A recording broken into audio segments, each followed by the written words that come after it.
Hi everyone, I'm Raven, and in this video we are going to discuss the difference between a Book of Shadow and a Grimoire.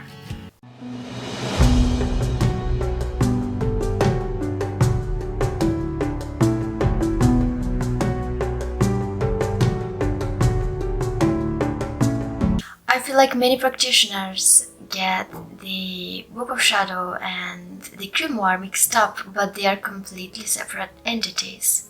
Many people get confused when it comes to these two terms. Some will use just one term and will assume that the other term is the same thing.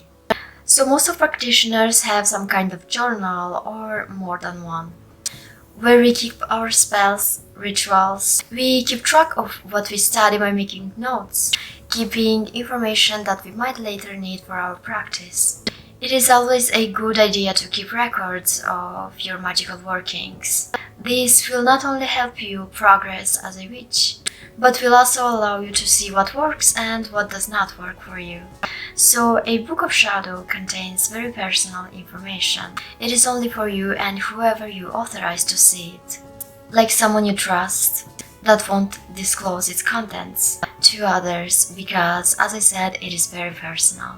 It might contain rituals or spells that you created or adapted to suit your practice, and many other things that a practitioner would consider personal regarding our practice. A grimoire is like a Book of Shadow but not as personal. You can include information about rituals, spells, how to prepare magical tools, information about herbs, crystals, and anything else you would like to keep notes on regarding your magical practice. So a Book of Shadow is personal and a grimoire is not. It is up to you if you would like to keep a Book of Shadow or a grimoire. I personally have 2 books of shadows and tons of grimoires. Because I like to study a lot, I read many books, and I like to keep records and notes of information regarding my practice and my magical workings. If you decide that only a grimoire or only a Book of Shadow is enough, then it's fine.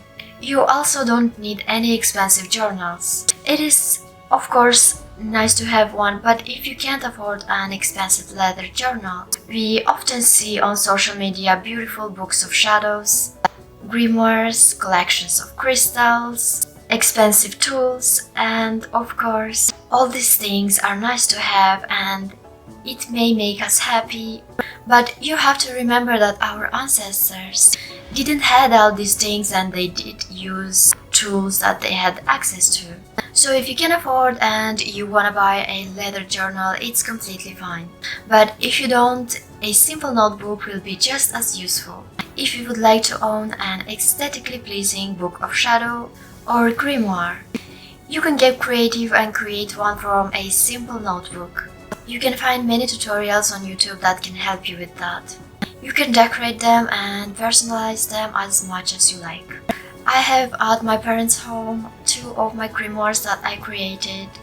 Unfortunately, I can't show you them because I'm in another country, but I'll do my best to find a picture.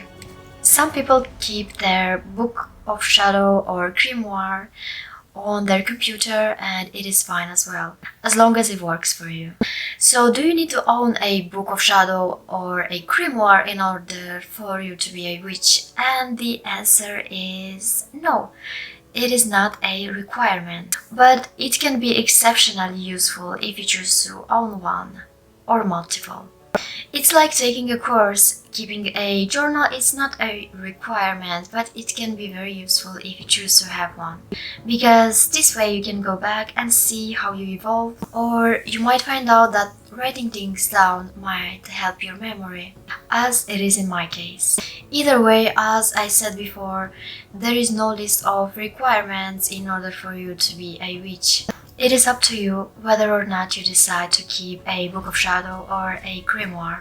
I wanted to make this video short about this subject. I hope that you found this video useful and I hope you understand now the difference between a Book of Shadow and a grimoire. As always, I thank each and every one of you who made it this far and I'll see you in my next video. Bye!